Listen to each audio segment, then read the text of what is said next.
واقعات کو، ان کی امتوں کے رویوں کو تفصیل کے ساتھ بیان کیا۔ لیکن ایک ایسی قوم ہے مسلمانوں سے قبل، ایک ایسی قوم ہے کہ اللہ تبارک و تعالی نے قرآن مجید میں اس کی توصیف بیان کی، ورنہ عموماً ایسی اقوام ہیں جنہوں نے اپنے انبیاء کو جھٹلایا، وحی کو جھٹلایا، کتابوں کو جھٹلایا، ہدایت کو جھٹلایا۔ اس کے نتیجے میں اللہ تبارک و تعالی نے ان اقوام کے اوپر عذاب نازل کیا، اور کسی قوم نے اس عذاب کو نہ سمجھا اور انبیاء کرام کے جھٹلانے کو نہ سمجھا سوائے ایک قوم کے، اور وہ قوم اللہ تعالیٰ نے بیان فرمایا ہے قرآن مجید میں سیدنا یونس علیہ السلام کی قوم تھی، جو نینوا موجودہ عراق اور موصل کا علاقہ ہے، یہاں پہ حضرت یونس علیہ السلام کو بھیجا گیا، اور حضرت یونس علیہ السلام نے ایک طویل عرصے تک ان لوگوں کو اللہ کی توحید کی طرف، اس کی وحدانیت کی طرف بلایا، شرک سے روکا، اور انہیں ایمان لانے کا حکم کیا، جو بدکاریاں وہ کرتے تھے اس سے روکا، جو ملاوٹ وہ کرتے تھے اس سے روکا، لیکن وہ قوم نہ روکی۔ اور ایک شب حضرت یونس علیہ السلام کی نصیحت کے بعد اس قوم نے بری طرح آپ کی تکذیب کی،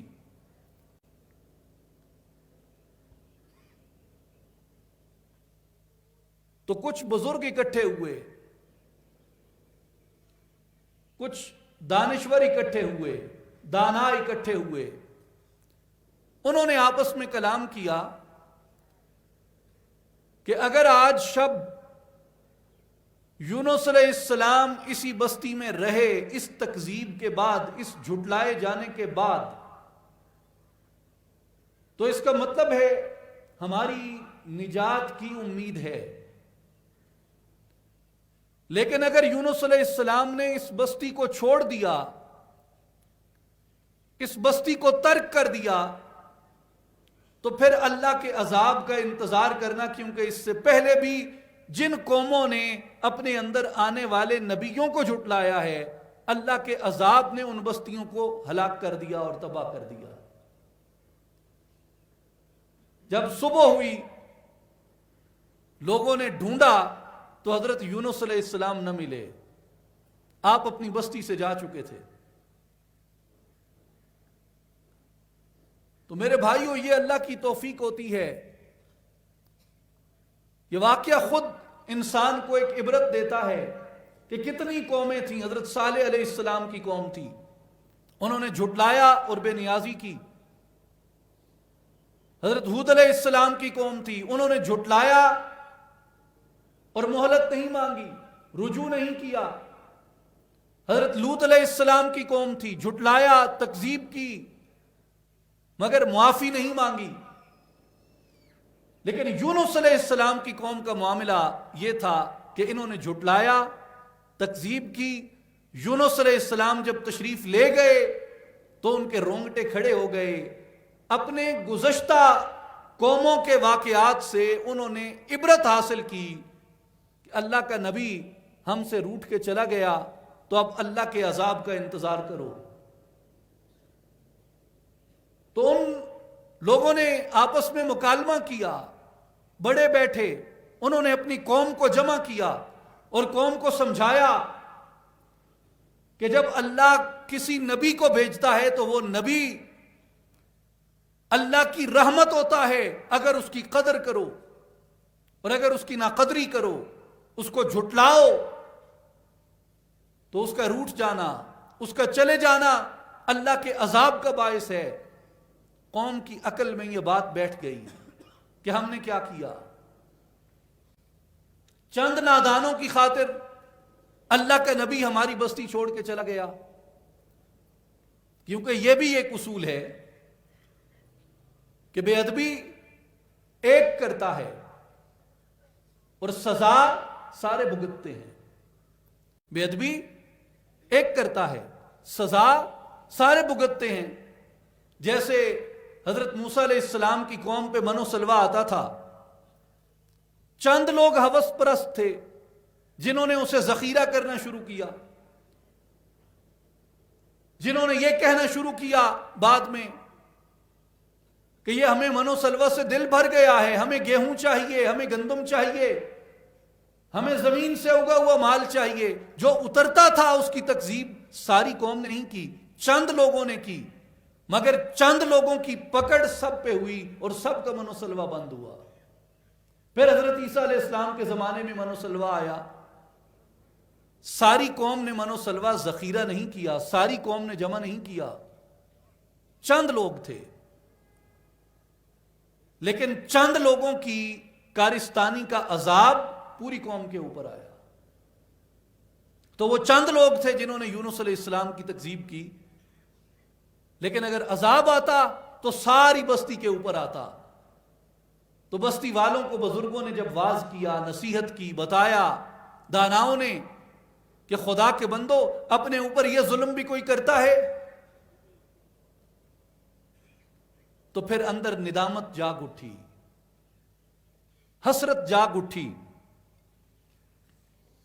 تو مفسرین فرماتے ہیں کہ صبح جب اٹھے تو آسمان پہ انتہائی ہیبت ناک سیاہ بادل چھائے ہوئے تھے، عذاب کے آثار نمایاں تھے. ان کے داناؤں نے کہا کہ لو اللہ کا عذاب آن پہنچا ہے، اب شوہر بیویوں سے الگ ہو جائیں، بچے ماؤں سے الگ ہو جائیں، جانور آزاد کر دو، چھوڑ دو اپنے ساتھ، اور کھلے میدان کو نکلو اور اللہ کے حضور پوری قوم اور بستی جمع ہو کے، مل کے، گڑ گڑا کے، رو کے، زاری کر کے، ندامت کے آنسو بہا کے اللہ سے معافی طلب کرو اور استغفار کرو. مائیں بچوں سے جدا ہو گئیں، مرد عورتوں سے جدا ہو گئے، جانور چھوڑ دیے گئے، غلام آزاد کر دیے گئے، اور جو مال کسی نے کسی کا غصب کیا تھا، یہاں تک کہ اگر کسی کا پتھر بغیر اجازت اس نے اپنی دیوار میں استعمال کیا تھا، مفسرین کہتے ہیں کہ انہوں نے اپنی دیوار گرائی، اس کا پتھر نکالا اور اس کو واپس کیا کہ میں نے تیری اجازت کے بغیر اپنی دیوار میں استعمال کیا تھا. اور ایک میدان میں جمع ہو گئے اور دعا کرتے تھے اللہ تبارک و تعالیٰ کے حضور گڑ گڑا کر کہ رب العالمین سیدنا یونس علیہ السلام ہمیں جو نصیحتیں کرتے تھے، ہم نے ان کی ناقدری کی، ہم نے ان کو جھٹلایا، ہم نے ان کو ٹھکرایا. ہمیں سیدنا یونس علیہ السلام یہ کہتے تھے کہ لوگوں غلام آزاد کیا کرو. رب العالمین ہم تیرے بندے ہیں، تیرے دربار میں حاضر ہیں، ہمیں اس عذاب سے نجات عطا فرما، اس عذاب سے آزادی عطا فرما. یونس علیہ السلام ہمیں کہتے تھے کہ جب کسی پہ ظلم کر بیٹھو، جب کسی پہ ستم کر بیٹھو تو اس سے جا کے معافی مانگو، اور کوئی تم پہ ظلم کرے اور آ کے معافی مانگے تو اس کو معاف کر دو. رب العالمین ہم نے اپنی جانوں پہ ظلم کیا، ہم یونس علیہ السلام کی نصیحت کے مطابق تیرے دربار میں حاضر ہیں، ہمارے ظلم و ستم کو معاف فرما، ہماری سرکشی کو معاف فرما. وہ یہ دعا کرتے کہ رب العالمین، یونس علیہ السلام ہمیں یہ وصیت کرتے تھے، یہ نصیحت کرتے تھے کہ بیچاروں کی، مسکینوں کی، عاجزوں کی دستگیری کیا کرو. رب العالمین آج ہم لاچار ہیں، آج ہم بیچارے ہیں، آج ہم کمزور ہیں، تیرے دربار میں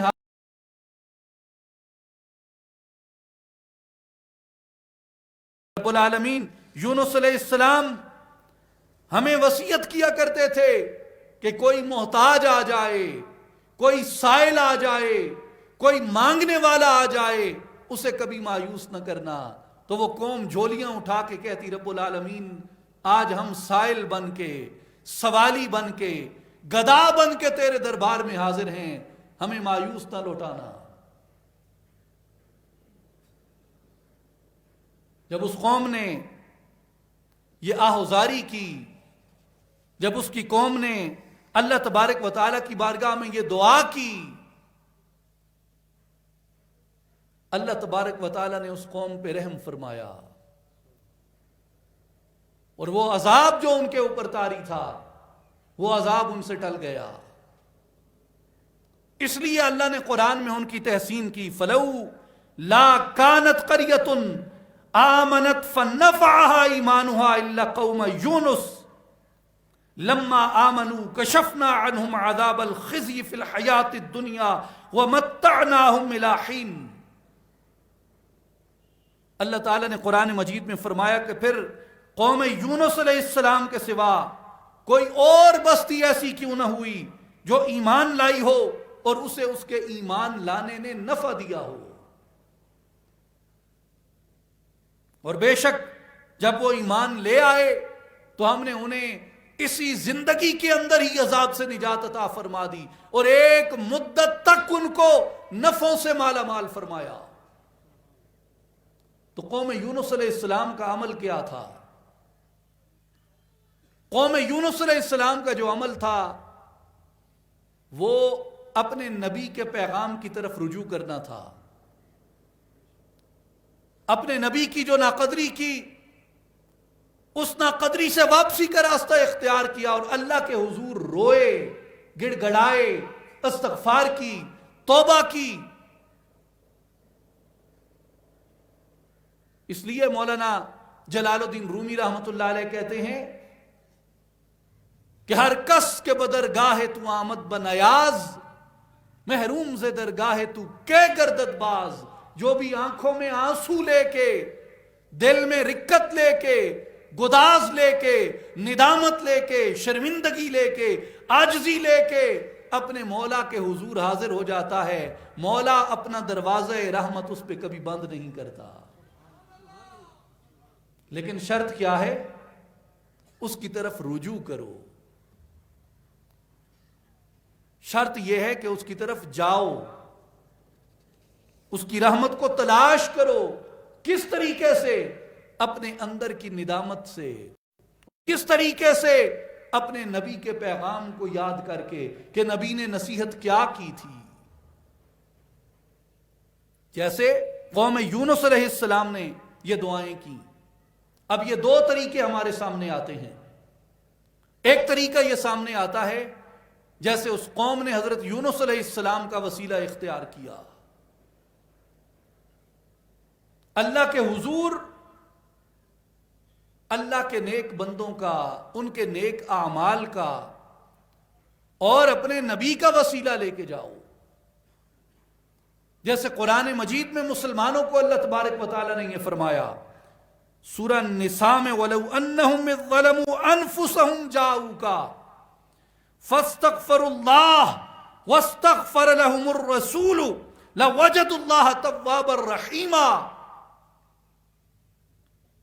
کہ اے حبیب صلی اللہ علیہ وسلم، وہ لوگ جو اپنی جانوں پہ ظلم کر بیٹھے، اگر وہ آپ کی بارگاہ اقدس میں حاضر ہو جاتے، آپ ان کے لیے اللہ کے دربار میں مغفرت طلب کرتے،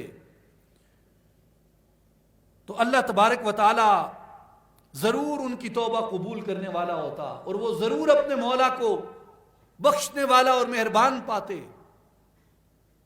کہ اگر امتی اپنی جان پہ ظلم کر بیٹھے تو اسے چاہیے کہ اپنے نبی کریم علیہ الصلوۃ والسلام کی نصیحتوں کی طرف رجوع کرے، حضور کا وسیلہ لے کے اللہ کے دربار میں حاضر ہو.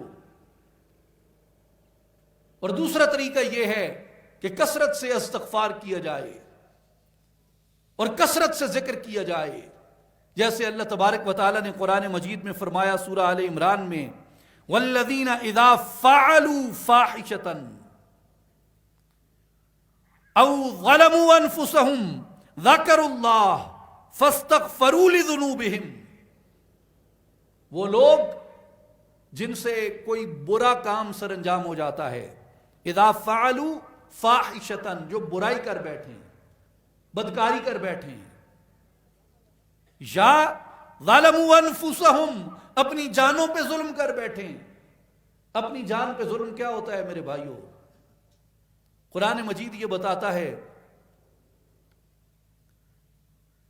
کہ اگر تم نیکی کرتے ہو، اگر تم نیکی کرتے ہو، بھلائی کرتے ہو، اس بھلائی کا نفع دوسرے کو ہو نہ ہو، وہ بھلائی تمہاری اپنی جان کے لیے بھلائی ہوتی ہے۔ وَإِنَّ سَعْتُمْ فَلَهَا، برائی کرو گے وہ بھی تمہاری اپنی جان کے لیے ہے۔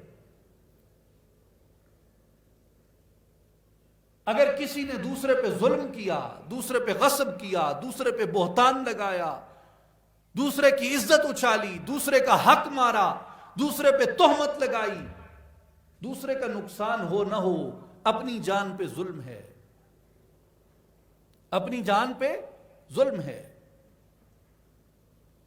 اس لیے میرے بھائیوں اور بزرگوں، قرآن مجید یہ کہتا ہے کہ جب تم اپنی جان پہ ظلم کر بیٹھو تو کیا کرو؟ ذکر اللہ، اللہ کا ذکر اختیار کرو، اللہ کا اختیار کرو۔ فاستغفروا لذنوبہم، اور پھر اپنے گناہوں کی معافی مانگو اللہ کے دربار میں۔ وَمَن يَغْفِرُ الذُّنُوبَ إِلَّا اللَّهُ، کون ہے سوائے اللہ کے جو تمہارے گناہوں کو معاف کرتا ہے؟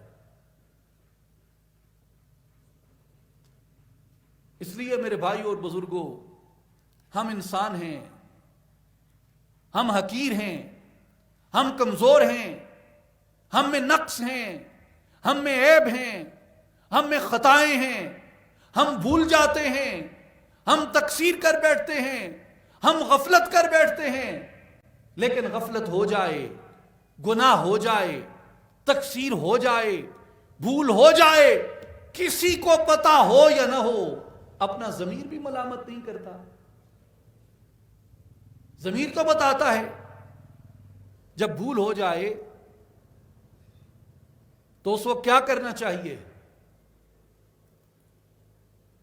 اس وقت دو رویے ہیں، ایک رویہ ابلیس کا ہے، ایک رویہ آدم علیہ السلام کا ہے۔ ابلیس کا رویہ کیا تھا؟ جب غلطی کی، نافرمانی کی تو اکڑ گیا، کہتا ہے یہ تو تیری مشیت میں لکھا تھا، یہ تو تیری تقدیر میں لکھا تھا، میں نے کرنا ہی کرنا تھا۔ اور دوسری بات اکڑ گیا، اس نے کہا کہ میں آدم سے بہتر ہوں، اسے تو نے مٹی سے بنایا، مجھے تو نے آگ سے بنایا، میں اسے کیوں سجدہ کروں؟ لیکن دوسرا رویہ آدم علیہ السلام کا ہے کہ جب آدم علیہ السلام آزمائش میں مبتلا کیے گئے تو آدم علیہ السلام نے یہ نہیں کہا کہ میرا آزمائش میں مبتلا ہونا تیری مشیت میں تھا، یہ میں نے اچھا کیا جو کیا۔ آدم علیہ السلام نے آزمائش کے بعد عرض کی، ربنا ظلمنا انفسنا، اے میرے پروردگار ہم نے اپنی جانوں پہ ظلم کیا ہے، اگر تو نہیں بخشے گا اور اگر تو رحم نہیں کرے گا تو بے شک ہم خسارہ اٹھانے والوں میں ہیں۔ اولاد آدم، اپنے جد اعلیٰ کے رویے کو اختیار کرو۔ ہمیں کوئی فرشتہ نہیں ہے، ہم میں کوئی ملک نہیں ہے، ہم میں کوئی گناہوں سے مبرہ اور پاک نہیں ہے، ادنا سے ادنا بھی ہو ہم سے غفلت ہو سکتی ہے۔ اور ہم تو جس معاشرے میں رہتے ہیں، گناہوں کے ذرائع جتنے آسان ہیں، ہر روز ہم سے گناہ سرزد ہوتے ہیں، غلطی ہوتی ہیں۔ اپنے گناہ پہ کبھی اکڑنا نہیں چاہیے، اپنے گناہ پہ کبھی اصرار نہیں کرنا چاہیے، اپنی غلطی پہ کبھی دفاع نہیں کرنا چاہیے کہ میں نے جو کیا ٹھیک کیا۔ ہم اولاد آدم ہیں، غلطی کی ہے، اللہ کے حضور گڑ گڑاؤ، اللہ کے حضور سجدہ ریز ہو جاؤ کہ مولا تو معاف کرنے والا ہے۔ ہم تیرے حضور عاجزی لے کے، تیرے حضور اپنے گناہوں کی ندامت لے کے حاضر ہیں، اپنے کرم سے، اپنے فضل سے، اپنی رحمت کا صدقہ، اپنے پاک اسماء کے وسیلے سے، اپنے پاک کلمات کے وسیلے سے، اپنی پاک کتاب کے وسیلے سے، اور محمد مصطفیٰ احمد مجتبی صلی اللہ علیہ وسلم کے وسیلے سے ہمارے گناہوں کو معاف فرما، ہماری تقصیروں کو معاف فرما، ہماری خطاؤں کو معاف فرما، ہماری لغزشوں سے درگزر فرما۔ یہ وہ رویہ ہے جو اولاد آدم کو زیب دیتا ہے۔ خود یونس علیہ السلام امتحان میں ڈالے گئے اسی واقعے میں، یعنی آپ نے جب بستی چھوڑی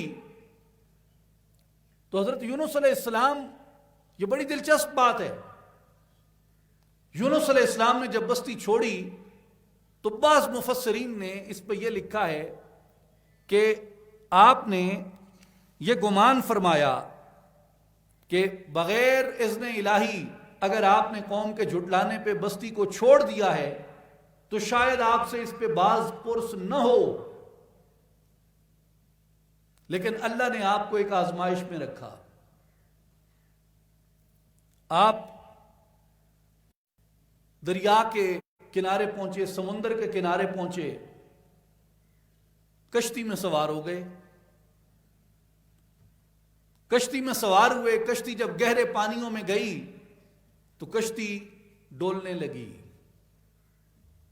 ملاحوں نے کہا کہ کسی ایک کو قربانی دینی ہوگی کیونکہ کشتی میں وزن زیادہ ہے، بھار زیادہ ہے۔ تو کچھ لوگوں نے لکھا ہے اسرائیلیات میں سے کہ وہاں ایک دانا بیٹھا تھا، کوئی حساب کتاب کرنے والا تھا، اس نے کہا کہ اس کشتی میں ایک غلام ایسا ہے جو اپنے آقا سے بھاگ کے آیا ہے، وہ تلاش کرو اور اسے کشتی سے نکالو۔ تو اب کون مانے کہ وہ اپنے آقا سے بھاگا ہوا غلام ہے؟ انہوں نے قرآن اندازی کی، ایک بار قرآن اندازی کی تو کہتے ہیں کہ حضرت یونس علیہ السلام کا نام نکلا۔ پھر دوسری بار قرآن اندازی کی، دوسری بار پھر حضرت یونس علیہ السلام کا نام نکلا۔ تیسری بار قرآن ڈالا، تیسری بار پھر حضرت یونس علیہ السلام کا نام نکلا۔ تو پھر حضرت یونس علیہ السلام نے اللہ کے حضور اپنی ندامت پیش کی، عرض کی مولا یہ میں ہی تیرا بھاگا ہوا غلام تھا جو تیرے اذن اور حکم کے بغیر اس بستی کو چھوڑ کے آ گیا، اگر تیری طرف سے میری یہ آزمائش ہے تو یہ آزمائش مجھے قبول ہے۔ حضرت یونس علیہ السلام یہ فرما کے دریا میں اتر گئے، یہ فرما کے سمندر میں اتر گئے، جسے قرآن مجید یہ فرماتا ہے اذ ابق الى الفلك المشحون فساهم فكان من المدحضين فالتقمه الحوت وهو مليم۔ انہوں نے بھری ہوئی کشتی کی طرف دوڑ لگا دی، اور جب کشتی بھنور میں پھنسی تو قرا ڈالا گیا تو حضرت یونس علیہ السلام کے نام ہی قرا نکلا اور وہی ان سے مغلوب ہوئے۔ اور آپ جب دریا میں اترے فَالْتَقَمَهُ الْحُوتُ وَهُوَ مَلِيمٌ، مچھلی نے ان کو نگل لیا، اور جب مچھلی کے پیٹ میں آپ گئے تو نادم رہنے لگے کہ میں اپنے مولا کے اذن اور اجازت کے بغیر آیا تو اس لیے مجھے اس آزمائش کے اندر مبتلا کیا گیا۔ امام ابن کثیر رحمۃ اللہ تعالی علیہ نے حضرت ابن مسعود رضی اللہ تعالی عنہ کا یہ قول مبارک لکھا ہے کہ آپ نے فرمایا کہ اللہ تبارک و تعالی نے اس مچھلی کو یہ وحی فرمائی، فَأَوْحَى اللَّهُ إِلَى ذَلِكَ الْحُوتِ أَلَّا تَأْكُلَ لَهُ لَحْمًا وَلَا تُهَشِّمَ لَهُ عَظَمًا فَإِنَّ يُونُسَ لَيْسَ لَكِ رِزْقًا وَإِنَّمَا بَطْنُكِ تَكُونُ لَهُ سِجْنًا۔ اللہ نے وحی کی مچھلی کو اور فرمایا کہ میرے نبی کا گوشت نہ کھانا، میرے نبی کا گوشت نہ کھانا، وَلَا تُحَشِّمَ لَهُ عَظْمًا، اس کی ہڈی نہ ٹوٹے، اس کی ہڈی نہ ٹوٹے، کیونکہ یونس خوراک کے طور پہ تمہارے اندر نہیں رکھا گیا. یونس خوراک نہیں ہے تیری کہ تو اس کی ہڈی توڑے یا تو اس کو چبائے یا تو اس کا گوشت ہضم کرے، بلکہ فرمایا کہ ہم نے تیرے پیٹ کو اپنے نبی کی آزمائش کے لیے سجن بنایا ہے، زندان بنایا ہے، قید خانہ بنایا ہے.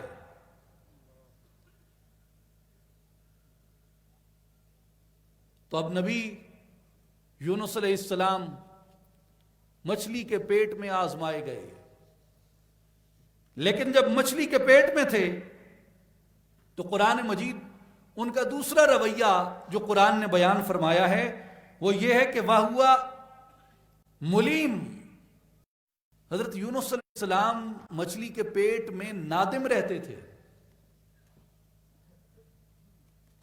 اب مجھے کسی بات میں آزمایا جائے، ہم میں کسی بھی ادنا آدمی کو، علم والوں کی، تقوی والوں کی بات اور ہے، ہم جیسے عام لوگ جب آزمائے جاتے ہیں تو ہم اپنے کیے پہ نادم نہیں ہوتے.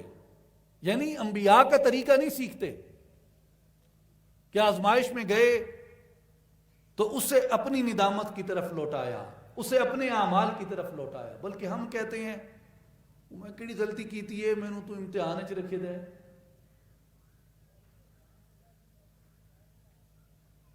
جب امتحان میں مبتلا کیے جاؤ تو اپنی غلطیوں کو دیکھو،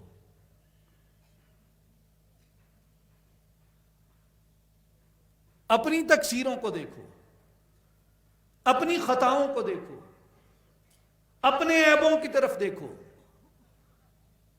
میرے بھائیوں، جس شخص میں اپنے عیب ٹٹولنے کی سکت نہیں ہے، اپنے عیبوں میں جھانکنے کی سکت نہیں ہے، وہ عالم ہو سکتا ہے، فاضل ہو سکتا ہے، خطیب ہو سکتا ہے، لیڈر ہو سکتا ہے، حکمران ہو سکتا ہے، استاد ہو سکتا ہے، محقق ہو سکتا ہے، سائنسدان ہو سکتا ہے، سارا کچھ ہو سکتا ہے، وہ صاحب اخلاق نہیں ہو سکتا جو اپنے عیب نہیں ڈھونڈ سکتا، جو اپنی غلطی نہیں تلاش سکتا، جو اپنے آپ کا محاسبہ نہیں کر سکتا. آپ جب سلوک میں قدم رکھتے ہیں، تصوف میں قدم رکھتے ہیں، کسی کامل کی نگرانی میں، کسی کامل کی تربیت میں آتے ہیں، کسی شیخ کو، مرشد کو، استاد کو، پیر کو پکڑتے ہیں، وہ سب سے پہلی بات آپ کو کیا سکھاتا ہے؟ تزکیہ. تزکیہ کیا ہے؟ تزکیہ کی پہلی سیڑھی اپنا محاسبہ کرنا ہے. امام غزالی رحمت اللہ تعالی علیہ نے ربیع ابن خثیم کے بارے میں لکھا احیاء العلوم میں کہ ربیع ابن خثیم جب رات کو سوتے تھے، عادت غور کرے، یہ آج کل ہم بڑا سنتے پڑھتے رہتے ہیں نا کہ good habits, life changing habits. یہ صالحین اپنے اکابرین کی ہیبٹس دیکھیں، ان کی ہیبٹس کیا تھیں، عادتیں کیا تھیں ان کی. حضرت ربیع ابن خثیم کی ہیبٹ لکھتے ہیں امام غزالی رحمت اللہ علیہما کہ ربیع رات کو سونے سے پہلے کاغذ اور قلم لے کے سارے دن میں زبان سے جو لفظ ادا کیا ہوتا تھا اسے بیٹھ کے لکھ لیتے تھے. جو کچھ بولا ہے نا دن میں، یعنی اس سے بات کی ہے، اس سے بات کی ہے، خان سے بات کی ہے، ملک سے بات کی ہے، میاں سے بات کی ہے، چھوٹے سے بات کی ہے، بڑے سے بات کی ہے، عالم سے بولے ہیں، جاہل سے بولے ہیں، جس سے بولے ہیں، جو کہا ہے زبان سے وہ لکھ لیتے تھے. لکھ کے اس کا تجزیہ کرتے تھے کہ ان میں کون سی ایسی بات ہے جو منشائے الہی کے خلاف ہے، کون سی ایسی بات ہے جو میرے رب کے حکم کے، میرے رب کے امر کے خلاف ہے، کون سی بات ہے جو اس کی ناراضگی کا موجب ہو سکتی ہے. ان باتوں کو دیکھتے اور جس بات کو پاتے اس پہ سونے سے پہلے توبہ کرتے، سونے سے پہلے معافی مانگتے، اپنے نفس پہ نادم ہوتے. تو یونس علیہ السلام کا رویہ کیا تھا کہ یونس علیہ السلام روتے تھے، ندامت کرتے تھے. میرے بھائی اور بزرگوں، ہم عزت چاہتے ہیں کہ دوسرے پہ اکڑ کر ہم عزت لے لیں گے. اکڑ کے کس کو عزت ملی ہے؟ ڈٹھائی میں کس کو عزت ملی ہے؟ بگڑ کے کس کو عزت ملی ہے؟ من کان یرید العزت فللہ العزت جمیعا، جو عزت لینا چاہتا ہے آ جاؤ، سب عزتوں کا مالک اللہ ہے۔ عزت اللہ دیتا ہے، عزت اللہ کے ہاتھ میں ہے۔ جو عزت چاہتا ہے اپنے مولا کا در کھٹکھٹائے۔ میرے بھائیوں، منصب سے عزت نہیں ملتی، عہدے سے عزت نہیں ملتی، دولت سے عزت نہیں ملتی، رتبے سے عزت نہیں ملتی، جائیداد سے عزت نہیں ملتی، جاگیر سے عزت نہیں ملتی۔ عزت کون دیتا ہے؟ جو عزتوں کا مالک ہے۔ فَإِنَّ الْعِزَّةَ لِلَّهِ جَمِيعًا، سب عزتوں کا مالک اللہ ہے۔ وہ جسے چاہتا ہے اسے عزت عطا کرتا ہے، جسے چاہتا ہے اسے رسوا کر دیتا ہے۔ اور میرے بھائیوں، آپ کے اور میرے کریم محبوب کملی والے حبیب صلی اللہ علیہ وآلہ وسلم کا فرمان ہے، لوگوں دو کام کرو، اگر خسارہ ہو قیامت کے دن مجھ سے پورا کر لینا۔ حضور نے کہا کہ بانٹو، سخاوت کرو۔ اگر کوئی سخی اپنی سخاوت کی وجہ سے غریب ہو جائے، قیامت کے دن مجھ سے اپنا مال لے لے۔ اور کملی والے تاجدار نے کہا کہ لوگوں عاجزی کرو، عاجزی کرو، عاجزی کرو، تواضع اختیار کرو، عاجزی اختیار کرو۔ اگر عاجزی کی وجہ سے تمہاری عزت جائے، قیامت کے دن مجھ سے اپنی عزت لے لینا۔ میرے بھائیوں، عاجزی سے کبھی عزت نہیں جاتی، عجز عزت بڑھاتا ہے، عجز سے عزت کم نہیں ہوتی۔ جو عاجز ہوتا ہے وہ اللہ کو پسند ہوتا ہے، کیونکہ کبریائی کس کے لیے ہے؟ بڑائی کس کے لیے ہے؟ عظمتیں کس کے لیے ہیں؟ اللہ کے لیے۔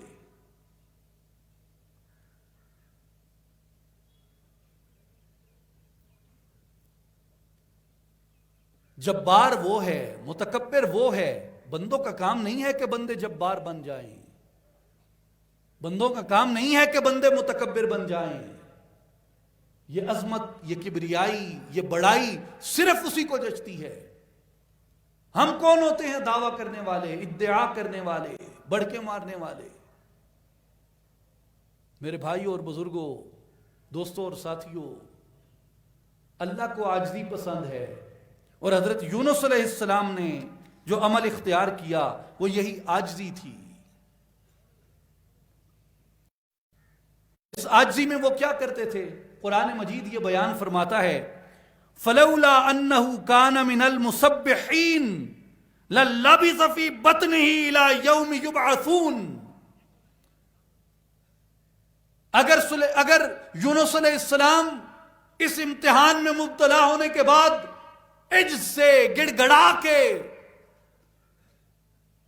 ندامت سے اللہ کے حضور کثرت سے تسبیح نہ کرتے تو قیامت کے دن تک وہ مچھلی کے پیٹ میں گرفتار رہتے۔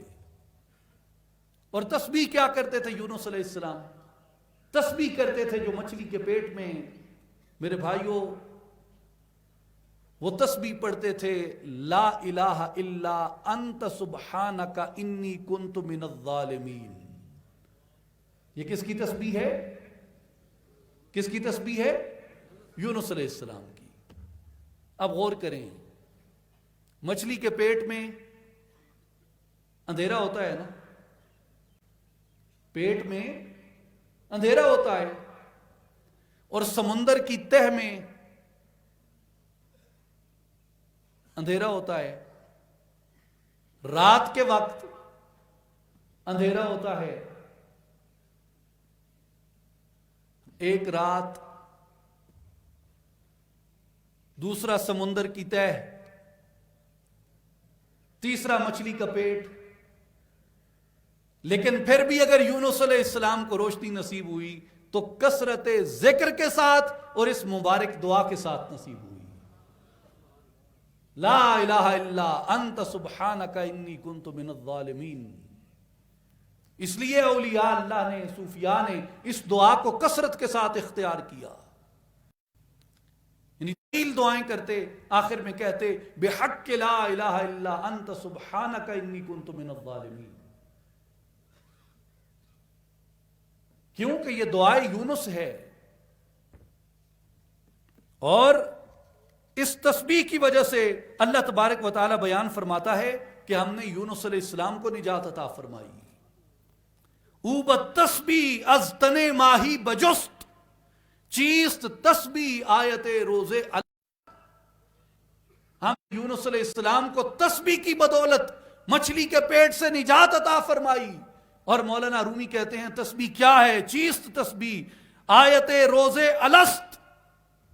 یہ روزے الست کا وعدہ ہے اللہ کے ساتھ کہ ہم اس زمین پہ جا کے تیری طرف رجوع اختیار کریں گے، اس زمین پہ جا کے تیری طرف رغبت اختیار کریں گے، اس زمین پہ جا کے تیری طرف متوجہ رہیں گے، تجھ سے غافل نہیں ہوں گے۔ اور میرے بھائیوں، قربان جائیے ان اولیاء اللہ پہ، ان صوفیاء پہ، جنہوں نے قرآن کی نصیحتوں کو ہماری عملی زندگی کے اندر اس طریقے سے نتیجہ خیز بنایا کہ اگر ہم غور کریں تو ہم کبھی ناکام نہیں رہ سکتے۔ مثال کے طور پہ مولانا رومی کہتے ہیں کہ بندہ خدا کبھی غور کر، میری پیاری سرزمین کے واسیوں، حضور کی ایک حدیث ہے کہ جس سے محبت ہو اس سے اظہار کرنے میں دیر نہ لگاؤ۔ میں ہمیشہ کہتا ہوں کہ مجھے ہزارے کے پہاڑوں سے خضر علیہ السلام کی خوشبو آتی ہے۔ میں جب یہاں آتا ہوں تو میری طبیعت سرشار ہو جاتی ہے۔ میرے بھائیوں اور بزرگوں، یہ اللہ کا اس زمین پہ فضل ہے، اللہ کا اس زمین پہ کرم ہے۔ آپ اس دھرتی کے باسی ہیں، غور کریں، توجہ سے سنیں کہ وہ مچھلی وہاں تھی، وہ یونس وہاں تھے، وہ سمندر وہاں تھا، وہ تسبیح وہاں تھی۔ آج کیا ہے؟ مولانا جلال الدین رومی رحمت اللہ تعالی علیہ فرماتے ہیں کہ وہ مچھلی بھی آج ہے، وہ دریا بھی آج ہے، اور یونس بھی آج ہے، لیکن تم نے کبھی ڈھونڈا ہے کہ وہ دریا کدھر ہے؟ تم نے کبھی ڈھونڈا ہے کہ وہ مچھلی کدھر ہے؟ تم نے کبھی ڈھونڈا ہے کہ یونس کدھر ہے علیہ السلام جو وہ تسبیح کریں؟ علامہ اقبال رحمت اللہ علیہ بھی یہی فرماتے ہیں کہ نہ ستیز گاہ جہاں نئی، نہ حریف پنج فگن نہے، وہی فطرت اسد اللہ، وہی مرحبی، وہی انتری۔ یہ ستیز گاہ جہاں نئی نہیں ہے، یہ کارزار دنیا نیا نہیں ہے، یہاں حق اور باطل اسی طرح ٹکرا رہے ہیں جیسے صدیوں سے آ رہے ہیں۔ یہ مرحب کی بڑکیں بھی وہی ہیں اور حیدر کی ضرب بھی وہی ہے۔ اور وہ کہتے ہیں کہ موسیٰ و فرعون و شبیر و یزید ایند و قوت از حیات آمد پدید۔ موسیٰ بھی ہے، فرعون بھی ہے، شبیر بھی ہے، یزید بھی ہے۔ فطرت کے اندر یہ قوتیں ہر وقت برسر پیکار رہتی ہیں۔ حق و باطل کی جنگ کبھی ختم نہیں ہوئی، نام بدل جاتے ہیں، جنگ وہی ہوتی ہے، آزمائش وہی ہے، آزمائش وہی ہے، جنگ وہی ہے، جھگڑا وہی ہے، اور جاری و ساری ہے۔ تو وہ کہتے ہیں کہ تم غور کرو، اس فطرت میں حیدر بھی موجود ہے، مرحب بھی موجود ہے، اس فطرت میں موسیٰ بھی موجود ہے، فرعون بھی موجود ہے۔ اپنی جگہ تلاش کرو، اپنے آپ کا محاسبہ کرو، تم کس طرف کھڑے ہو؟ حیدر کی جانب یا مرحب کی جانب؟ فرعون کی جانب یا موسیٰ کی جانب؟ یزید کی جانب یا شبیر کی جانب؟ کدھر کھڑے ہو؟ غور کرو۔ تو اپنے زمانے میں ان واقعات کو پرانا نہ سمجھو۔ مولانا رومی کہتے ہیں کہ اسی طرح اس واقعے کو بھی پرانا نہ سمجھو کہ یونس علیہ السلام کا واقعہ کوئی ماضی تھا، گزر گیا۔ یونس آج بھی ہیں، مچھلی آج بھی ہے، سمندر آج بھی ہے، کدھر ہے؟ مولانا رومی کی زبانی عرض کرتا ہوں، ایک مرتبہ درود پاک پڑھیں، اللہم صلی علی سیدنا و مولانا محمد وعلی آل محمد وبارک وسلم۔ این جہاں دریاست، این جہاں دریاست، و تن ماہی و روح یونس محجوب اندر، یونس محجوب از نور صبوح۔ این جہاں دریاست، یہ دنیا سمندر ہے، یہ دنیا سمندر ہے، و تن ماہی یہ بدن مچھلی ہے، و روح یونس اور اس کے اندر جو روح ہے وہ یونس ہے۔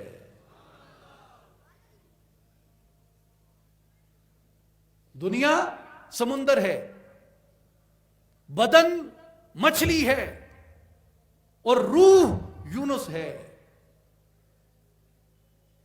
تو ایک سمندر کا اندھیرا، مچھلی کے بطن، مچھلی کے پیٹ کا اندھیرا، اور اندر یونس ہے۔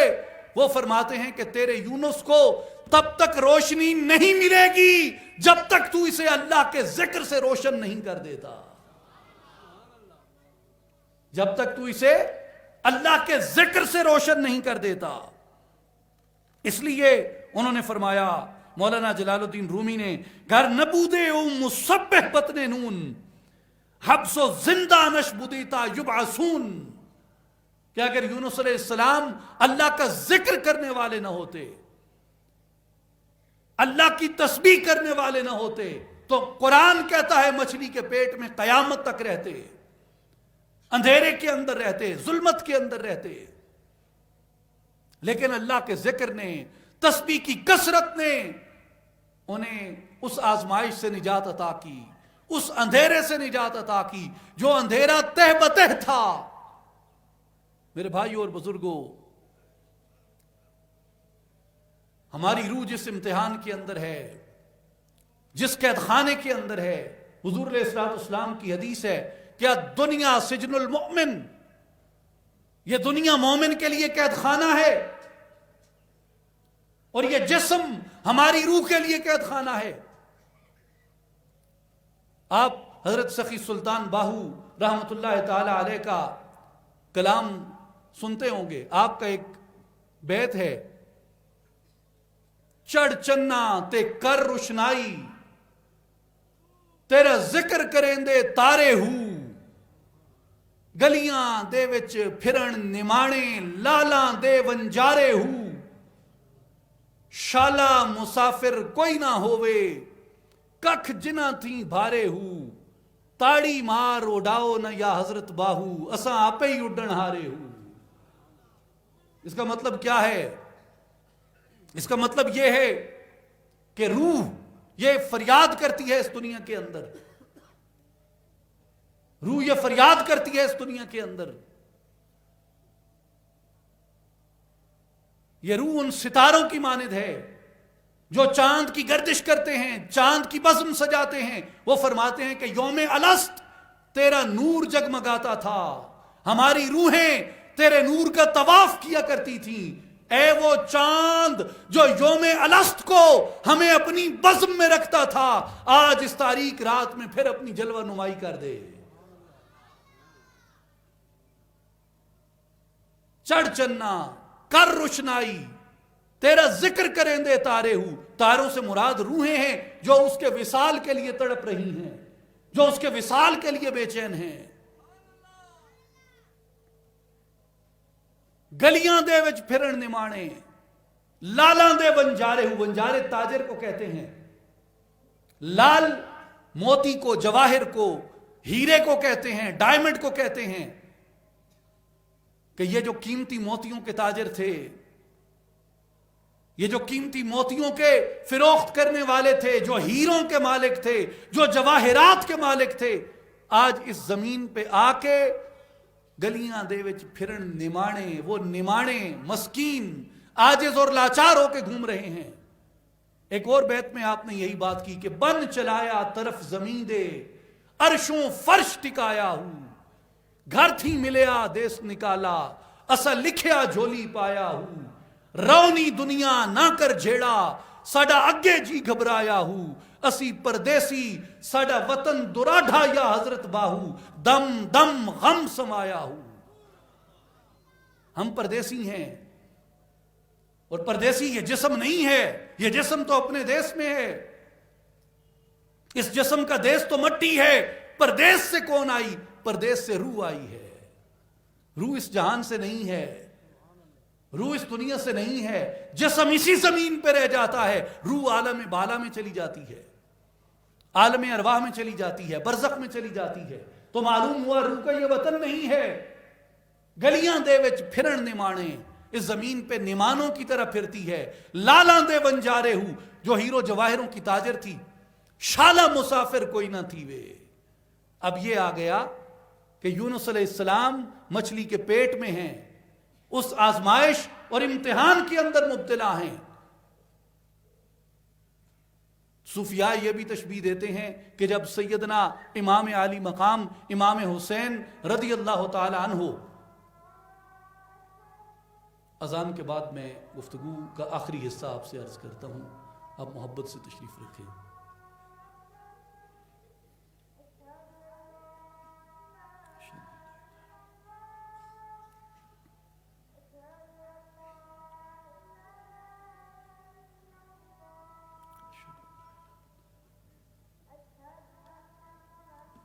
قرۃ عینی بک یا رسول اللہ, قرۃ عینی بک یا رسول اللہ, حی علی الصلاۃ, لبیک یا رسول اللہ, لبیک یا رسول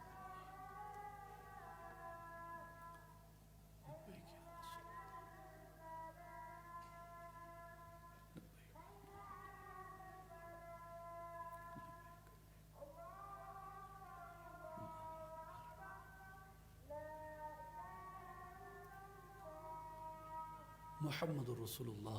اللہم رب هذه الدعوة التامة والصلاة القائمة آت محمد الوسيلة والفضيلة والدرجة الرفيعة وابعثه مقاما محمودا الذي وعدته وارزقنا شفاعته يوم القيامة انك لا تخلف الميعاد. تمام احباب بآواز بلند درود پاک پڑھیں. اللہم صلی علی سیدنا و مولانا محمد وعلی آل محمد واصحاب محمد وازواج محمد وبارک وسلم وصلی علیہ. تو وہ اسے سیدنا امام حسین رضی اللہ تعالی عنہ سے تشبیہ دیتے ہیں کہ آپ جب کربلا میں پہنچے تو فرماتے ہیں کہ آپ کا وطن مدینہ طیبہ تھا. آزمائش کے لیے, استقامت دنیا کو دکھانے کے لیے, مصائب میں صبر کی جرت, صبر کا مظاہرہ دکھانے کے لیے آپ کو کربلا کے ریگزار میں بھیجا گیا.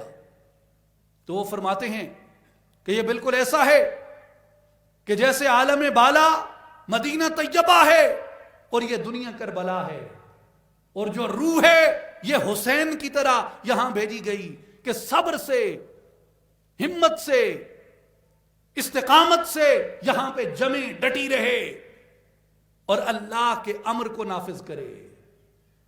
یہ بے شک فنا ہو جائے مگر اللہ کے قول کو ترک نہ کرے, اللہ کے راستے کو ترک نہ کرے, اس کی اذان کو ترک نہ کرے, اور محمد الرسول اللہ صلی اللہ علیہ وآلہ وسلم کی محبت کو, حضور کے راستے کو, حضور کے عہد و پیمان کو ترک نہ کرے. شالا مسافر نہ تھی وے ککھ جنا تھی بھارے ہوں, تن کے بھی بھارے ہو جاتے ہیں مسافر پر. تاڑی مار اڑاؤ نہ یا حضرت باہو, اساں آپ ہی اڈن ہارے ہوں, کہ ہمیں کیوں تم دھمکی دیتے ہو کہ ہم تمہیں مار دیں گے. آپ فرماتے ہیں ہم تو خود ہی اس دنیا سے پرواز کرنے کے لیے تیار بیٹھے ہیں. آپ دیکھیں نا, ایک کھیتی ہوتی ہے, کھیتی میں آپ نے دانہ ڈالا, دانہ ڈال کے کسان اس کے کنارے پہ بیٹھ گیا اور کبوتر آتے ہیں, فاختہ آتی ہے, چڑیا آتی ہے دانہ چگنے کے لیے. تو جو کسان کنارے پہ بیٹھا ہے وہ تالی بجاتا ہے. کیا کرتا ہے؟ تالی بجاتا ہے تاکہ یہ چڑیا دانا نہ چگے اور اڑ جائے. آپ فرماتے ہیں کہ ہم ایسے پرندے ہیں جو اس دنیا کے کھیت میں اترے ہیں کہ اے اسرائیل تجھے ہمارے لیے اجل کی صدا لگانے کی ضرورت نہیں ہے, ہم تو پہلے ہی اپنے محبوب کے وصال کے لیے تیار بیٹھے ہیں کہ کب امر آئے اور ہم اس کی جانب پرواز کر جائیں. تاڑی مار اڑاؤ نہ یا حضرت باہو, اساں آپ ہی اڈن ہارے ہوں, تھا زندگی میں مرگ کا دڑکا لگا ہوا, اڑنے سے پیش تر ہی میرا رنگ زرد تھا. تاڑی مار اڑاؤ نہ یا حضرت باہو, اساں آپ ہی اڈن ہارے ہوں. تو اس لیے جو روح ہے وہ اس وجود کے اندر جب آتی ہے, اس تن کے اندر آتی ہے, تو پہلا اظہار اس دنیا کے اندھیرے میں آ کے وہ رونے سے کرتی ہے, آہوزاری سے کرتی ہے, تکلیف سے کرتی ہے کہ میں کس قید خانے کے اندر اتری ہوں, کس قید خانے میں آئی ہوں. لیکن یہاں اگر روح کی کسی چیز کے اندر نجات ہے تو وہ روح کی نجات ذکر کے اندر ہے. کثرت کے ساتھ اللہ کا ذکر اختیار کیا جائے. جو کثرت کے ساتھ اللہ کا ذکر اختیار کرنا ہے یہ ہماری روح کو مجلہ کر دیتا ہے. مجلہ پتہ ہے کیا چیز ہوتی ہے؟ پرانے زمانے میں جو شیشہ گری کی صنعت تھی وہ پتھر سے بنتی تھی, یعنی پتھر سے شیشہ بناتے تھے یا لوہے سے شیشہ بناتے تھے. اور پتھر کو مجلہ کیسے کرتے تھے کہ وہ ریگ مال لے کے پتھر کو رگڑتے رہتے رگڑتے رہتے رگڑتے رہتے رگڑتے رہتے یہاں تک کہ وہ پتھر اتنا مجلہ ہو جاتا کہ اس کی کثافت ختم ہو جاتی اور اس کے اندر سے جلوہ ظاہر ہو جاتا. کس کا؟ آئینے کا جلوہ نکل آتا اور وہ پتھر شیشہ بن جاتا جس کے اندر اپنا چہرہ دیکھا جاتا تھا.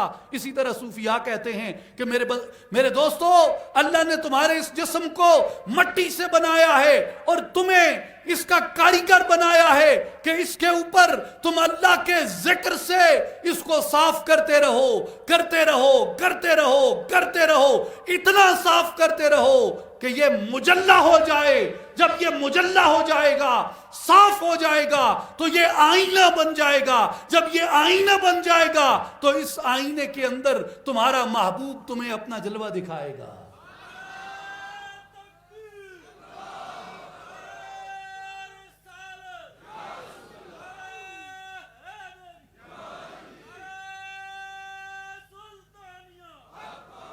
اس لیے آئینے کو مجلہ کیا جاتا ہے, پتھر کو ریگ مال سے رگڑ کے اس کا تزکیہ کیا جاتا ہے, صاف کیا جاتا ہے.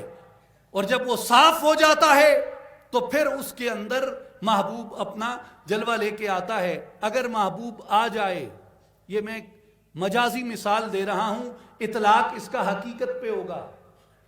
مثال مجاز کی ہے, اطلاق حقیقت پہ ہوگا. وہ مثال یہ ہے کہ آپ نے آئینہ رکھا, آپ کا محبوب آیا آئینہ دیکھنے, آئینے پہ زنگ بھی تھا, گرد و غبار بھی تھی, تو محبوب کو سنورنے کے لیے اپنا چہرہ نظر نہیں آئے گا, اپنی زلفیں نظر نہیں آئیں گی, اپنی آنکھیں نظر نہیں آئیں گی. تو وہ اس آئینے سے رخ موڑ کے کسی اور آئینے کی جانب جائے گا جس کے سامنے وہ اپنی جلوہ نمائی کر سکے, جس کے سامنے وہ اپنا اظہار کر سکے, جس کے سامنے وہ اپنا آپ دکھا سکے. اس لیے کہ اس آئینے کو جس کے سپرد کیا گیا ہے اس آئینے نے محبوب کی قدر کی ہے, اور محبوب کی قدر کے اندر یہ شامل ہے کہ جب محبوب آئے تو آئینے کو صاف رکھا جائے. اور اگر جو آئینے صاف نہیں کرتا, زنگ کو نہیں اتارتا, میل کچیل کو نہیں اتارتا, تو اس کا مطلب یہ ہے کہ اس کی نظر میں محبوب کی قدر نہیں ہے. وہ آئے بھی تو ٹھیک ہے, نہ آئے بھی تو ٹھیک ہے, اور آئے بھی تو جلوہ نہ دکھائے تو بھی ٹھیک ہے. تو پھر بندہ محجوب رہتا ہے, بندہ حجاب کے اندر رہتا ہے, بندہ پردے کے اندر رہتا ہے. وہ کبھی اپنے محبوب کے جلوے کو اپنے آئینے کے اندر جلوہ نما ہوتے ہوئے نہیں دیکھ سکتا. اس لیے صوفیاء کہتے ہیں جو اللہ کے ذکر کی قوت سے سنت یونس علیہ السلام میں اپنے دل کے اس آئینے کو صاف کر دیتا ہے، زنگ ہٹا دیتا ہے، حجاب ہٹا دیتا ہے، پردے ہٹا دیتا ہے، تو محبوب سنور کے اس کے آئینے کے سامنے آ کے اپنی جلوہ نمائی کرتا ہے، اپنا حسن بکھیرتا ہے.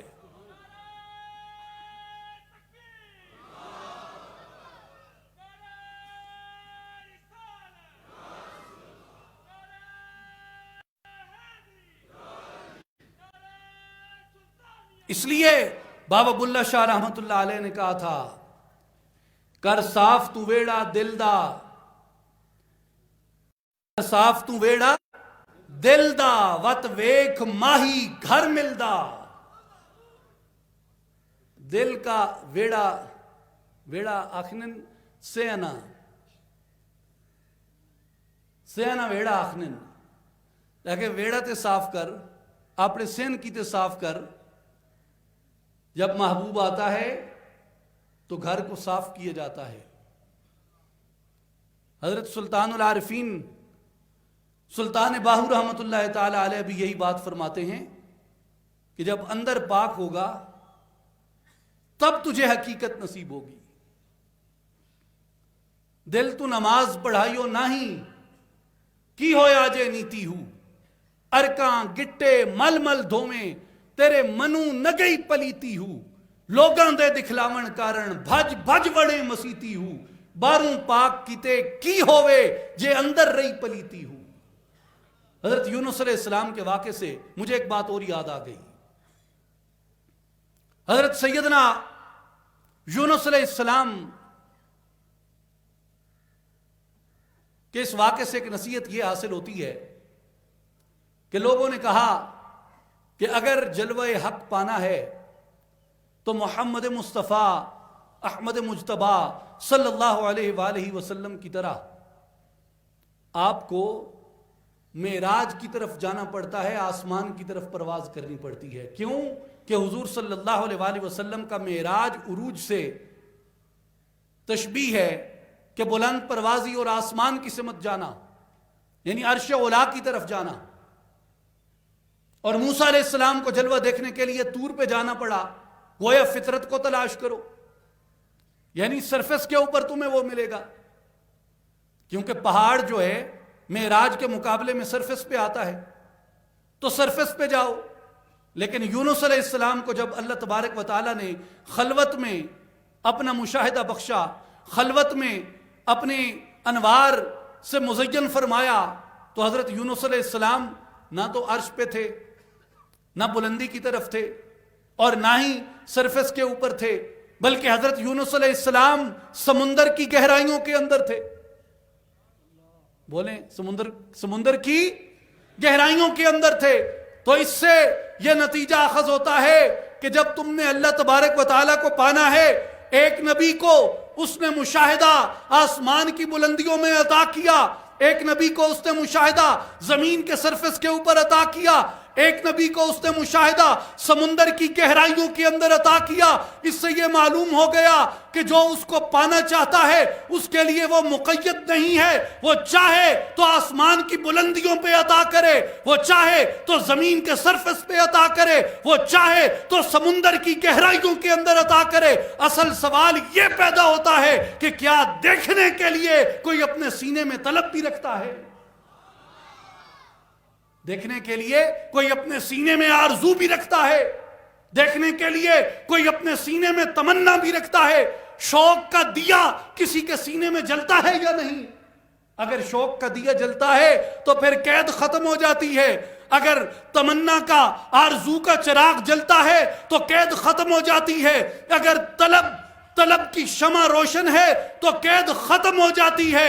تم اس کی طرف سفر اختیار کرو، اس کی مرضی ہوگی عرشوں پہ عطا کر دے گا، اس کی مرضی ہوگی سرفس پہ عطا کر دے گا، اس کی مرضی ہوگی سمندر کی گہرائیوں میں عطا کر دے گا. حقیقت یہ ہے کہ وہ اپنے طالبوں کو محروم نہیں رکھتا.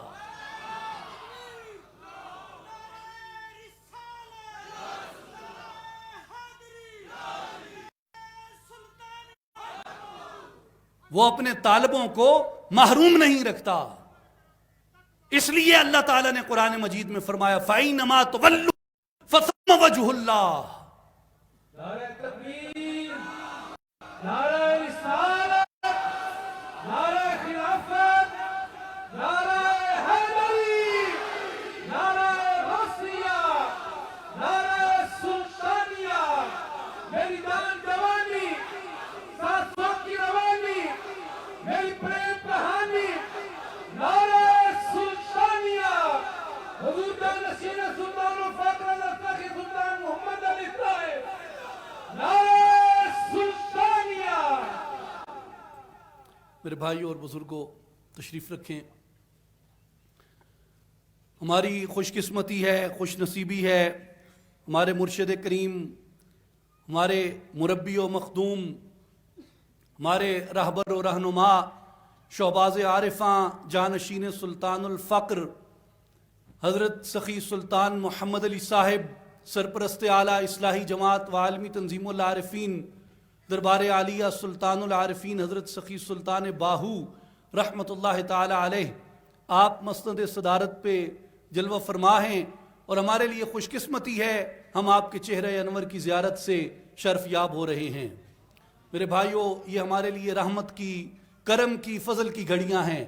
اللہ تعالیٰ حضور کی آمد کو اس علاقے کے لیے باعث رحمت، باعث خیر بنا دے، اور خوشبوؤں کی، رحمتوں کی اس سرزمین پہ اور خوشبوئیں عطا فرما دے اور رحمتیں فرما دے. آخری بات جو میں عرض کر رہا ہوں کہ طلب شرط ہے، جستجو شرط ہے. اگر طلب ہے، جستجو ہے، تو وہ راستے عطا کر دیتا ہے. فَأَيْنَمَا تُوَلُّوا فَثَمَّ وَجْهُ اللَّهِ. جدھر بھی دیکھو گے اسی کا چہرہ ہے. بلندیوں میں بھی وہ ہے، سطح پہ بھی وہ ہے، اور گہرائیوں میں بھی وہی ہے. وہ جہاں چاہتا ہے عطا کر دیتا ہے، لیکن کسے؟ جو کثرت سے ذکر اختیار کرنے والے ہیں. ساری گفتگو کا لب لباب، خلاصہ 2-4 سطروں میں یہ ہے. پہلے واقعے سے غور کریں. حضرت یونس علیہ السلام کی قوم کی اللہ نے جو توصیف کی اس بنیاد پہ کی کہ انہوں نے اپنی مہلت کو ضائع نہیں کیا، نادم ہوئے اور اپنی ندامت پہ اللہ کے حضور استغفار کیا. اللہ نے ان سے عذاب ٹال دیا. تو جب کوئی عذاب آئے استغفار کرو اور نبی کا وسیلہ کرو. دوسری بات، حضرت یونس علیہ السلام جب آزمائش میں مبتلا ہوئے تو حضرت یونس علیہ السلام نے کثرت ذکر کو اختیار کیا. کثرت ذکر نے حضرت یونس علیہ السلام کو اس ظلمت سے، تاریکی سے نجات عطا کی. میرے بھائیوں اور بزرگوں، کثرت ذکر ہمارے سینے کو روشن کرتی ہے، ہمارے دل کو روشن کرتی ہے، ہمارے اندر کو اور ظاہر کو روشن کرتی ہے. ہمارے مرشد کریم جانشین سلطان الفقر حضرت سلطان محمد علی صاحب اسی پیغام کو لے کے آپ یہاں پہ آئے ہیں کہ لوگوں، اللہ پہ یقین اختیار کرو، اندر کی دنیا آباد کرو، اپنے سینوں کو آباد کرو. میں اکثر ایک بات کہتا ہوتا ہوں، جانے سے پہلے آپ کو وہ سبق یاد دلانا چاہتا ہوں.